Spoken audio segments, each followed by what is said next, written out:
Day 25 of my fasting and I'm losing my marbles. Let me explain.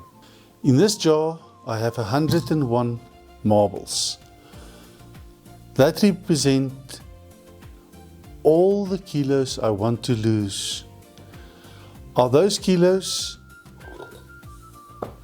There are 17 aspirational. The last kilo is the hardest to lose, so that's 1.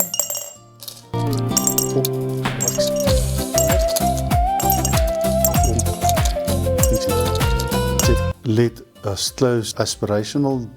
This jar represents the mountain I faced on the 7th of January. So on day 25, you can move marbles.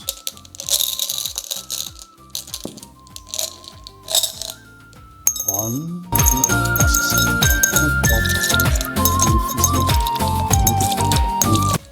and that's 21. So there we have it. 21 marbles out, and this jar to go.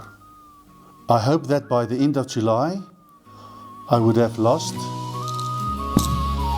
all my marbles.